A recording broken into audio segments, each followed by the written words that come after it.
श्रीमते वर्धमानाय नमो नमित विद्विषे यज्ञानांतर्गतं भूत्वा त्रैलोक्यं गोस्पदायते। महानुभाव, सुदम्य आओ संतो। श्री गौतम स्वामी कहते हैं, हे आयुष संतो, मैंने सुना है।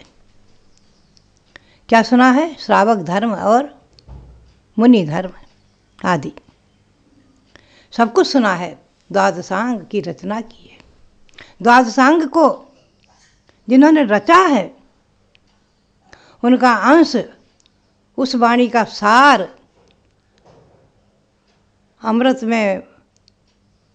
के कुंभ से निकाला हुआ किंचित सार हमें और आपको उपलब्ध है आज। संपूर्ण वांग में, जैन वांग में जितना भी है, उसमें उसका सार है। मैं आपको एक विषय सुनाऊं आज। श्री गौतम स्वामी ने चैत्य भक्ति में भगवान महावीर स्वामी की वंदना करते हुए नवदेवों की, अकृत्रिम कृत्रिम जिन मंदिरों की, जिन प्रतिमाओं की वंदना तो की ही है, साथ ही उस अरहंत देव को, भगवान महावीर स्वामी को, उन्होंने एक महान तीर्थ बनाया है। कितना सुंदर तीर्थ बनाया है, आप देखें, बहुत ही अच्छा लगता है। प्रतिदिन पढ़ते समय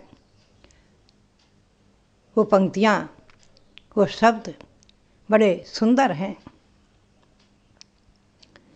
वो कहते हैं, अरहन महान दस्यो त्रिभुवन भव्य जन तीर्थ यात्रिक दुर्तप प्रक्षालनैक कारण मतिलौकिक कुहक तीर्थमुत्तम तीर्थम। श्री गौतम स्वामी कहते हैं कि अरहन महान दस्य, अरहंत भगवान, भगवान महावीर स्वामी, अरहंत भगवान महानद, महातीर्थ हैं, महानदी रूपी तीर्थ, उत्तम तीर्थम, सर्वोत्तम तीर्थ हैं, सर्वश्रेष्ठ तीर्थ हैं। त्रिभुवन भव्य जन तीर्थ यात्रिक दुर्तप प्रक्षालनैक कारणम। तीनों लोकों के जो भव्य आत्मा, भव्य जीव, तीनों लोकों के भव्य जीव, वो तीर्थ यात्रिक हैं, वो तीर्थ यात्रा करने वाले तीर्थ यात्रिक हैं।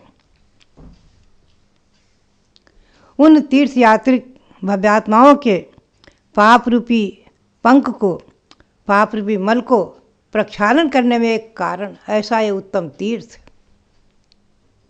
भगवान महावीर उत्तम तीर्थ हैं। अरहंत महानद, समोसरण में विराजमान भगवान अरहंत स्वरूप भगवान महावीर स्वामी महान तीर्थ, महानदी रूपी तीर्थ हैं। इन्हें महान नदी रूपी तीर्थ बनाया है। तीनों लोगों के भव्य जीव, तीनों लोगों के भव्य जीव कौन से? मध्यलोक के मनुष्य तिर्यंच, अधोलोक से खरभाग पंगभाग से आए हुए देवगण, और ऊर्ध्वलोक से स्वर्गों से आए हुए देवगण, ये सब तीर्थ यात्रिक हैं। चक्रवर्ती, राजा महाराजा, राजा श्रेणी, और भगवान ऋषभदेव के समोसरण में चक्रवर्ती भरत आदि, ये सब तीर्थ यात्रिक हैं। गणधर देव भी अपने को तीर्थ यात्रिक मान रहे हैं, आगे कहेंगे। तो सभी भव्यजनों के पाप रूपी मल को धोने में कारण अतिलौकिक कुहक तीर्थम, और लौकिक तीर्थों से परे अलौकिक तीर्थ हैं, उत्तम तीर्थ हैं, अलौकिक तीर्थ हैं। संसार में सामान्य तीर्थों की अपेक्षा महान तीर्थ हैं।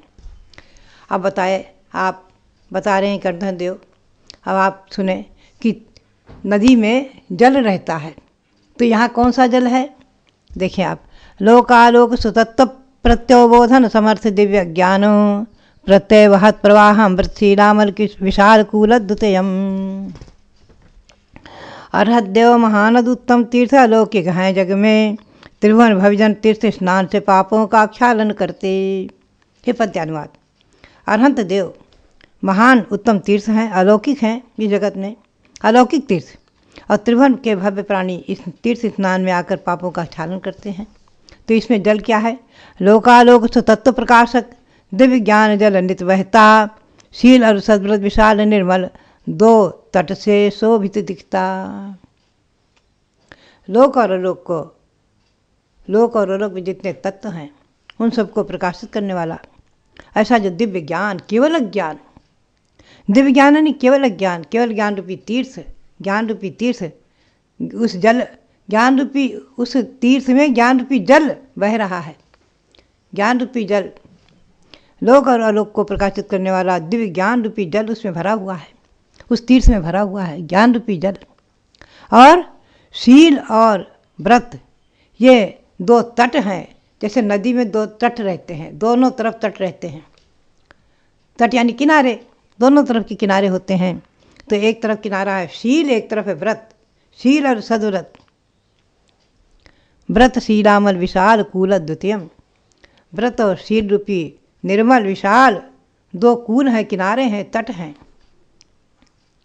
शुक्लध्यान स्थित राजत राजहंस राजत मस्कृत स्वाध्याय मंत्र घोषम नाना गुण समित गुप्त सिकता सुगम। वो कहते हैं शुक्ल ध्यान मई राजहंस, स्थिर राजत है इस नदी में। शुक्ल ध्यान मई राजहंस, नदियों में राजहंस रहते हैं, सरोवरों में राजहंस रहते हैं। तो यहाँ भी शुक्ल ध्यान में राजहंस स्थिर इस नदी में घूम रहे हैं, विचरण कर रहे हैं, तैर रहे हैं। मंत्र घोष स्वाध्याय विविध गुण समित गुप्त बालू चमके। और साधु जन जो स्वाध्याय करते हैं, मंत्र ध्वनि कर रहे हैं, वो सब मंद घोष, क्योंकि नदी में घोष भी रहता है, थोड़ी आवाज़ आती रहती है, कलकल झरने की कलकल आवाज़ आती रहती है। तो मंत्र घोष स्वाध्याय विविध गुण समिति गुप्ति बालू चमके। उसमें बालू भी है, नदी में बालू रहती है, नदी से बालू निकाली जाती है। तो नदी में बालू क्या है? नाना प्रकार के गुण समिति और गुप्ती बालू उसमें चमक रही हैं। मुनियों के जो गुण समिति गुप्ती रूपी जो बालू, मुनि वहाँ बैठे हुए हैं, हजारों हजारों मुनि भगवान की सभा में हैं, गणधर देव हैं, उनके गुण समिति और गुप्ती सब बालू चमक रही हैं। और क्या है? शांत्यावर्त सहस्रम सर्वदया विकच कुसुम विलसल्लतिकम दुस्सह परिसाख्य दुत्तर रंगत तरंग भंगुर निकरम। शांत्यावर्त सहस्रम, क्षमा आदि सैकड़ों हजारों हजारों आवर्त उसमें भंवर लहरें, और सर्वदया में कुसुम खिले हैं, दयामयी कुसुम खिले हुए हैं। नदियों में फूल भी खिले रहते हैं, कमल आदि खिले रहते हैं। लता शोभती दुस्सह परिसह भंग तरंगित है लहरें। क्षमा आदि है आवर्त सहस्रों, क्षमा आदि गुण, उत्तम क्षमा मार्दो आर्जो आदि गुण, ये हैं आवर्त, सहस्रों आवर्त। और सर्वदया में कुसुम, लता शोभती दुस्सह परिसह, लताएँ शोभ रही हैं, और दुस्सह परिसह भंग तरंगित है लहरें। दुस्सह जो परिसह मुनि 22 परिसहों को सहन करते हैं, कोई हुई भंग तरंगित लहरें, उसमें लहरें उठ रही हैं, खूब लहरें उठ रही हैं। व्यपगत कषाय फेनम रागद्वेषादि दोष शैवल रहितम अत्यस्त मोह करदम मति दूर निरस्त मरण मकरपक्रम। व्यपगत कषाय फेनम, उसमें कषाय रूपी फेन नहीं है। फेन नदी में फेन रहता है, कषाय रूपी फेन इसमें नहीं है। और रागद्वेषादि दोष शैवल रहितम, रागद्वेषादि जो शैवाल काई लगी रहती नदी में, काई भी रहती है कहीं कहीं, तो कहते हैं यहाँ काई नहीं है, गंदगी नहीं है। रागद्वेषादि जो दोष हैं वही हुए काई शैवाल, वो वहाँ नहीं है। और कषाय रूपी फेन भी वहाँ नहीं है। और अत्यस्त मोह करदम, और मोह रूपी कीचड़ भी वहाँ नहीं है। कीचड़ से रहित वो नदी, कीचड़ नहीं जो कीचड़ में फंस जाए, दलदल में फंस जाए, कीचड़ नहीं है। अत्यस्त मोह करदम अति दूर निरस्त मरण मकर प्रक्रम। और देखिए, रहित कषाय फेन से रागद्वेष आदि शैवाल रहित मोह कीचड़ से मरणादि के जलचर मकर आदि रहित। देखिए, समो शरण में, भगवान के समो शरण में किसी की मृत्यु नहीं होती, ये नियम है, ये नियम है। वहाँ किसी का जन्म मरण नहीं है। तो वहाँ पर मरण आदि जो जलचर मकर आदि के जंतु हैं वो भी वहाँ नहीं है। मोह रूपी कीचड़ भी नहीं है। मोह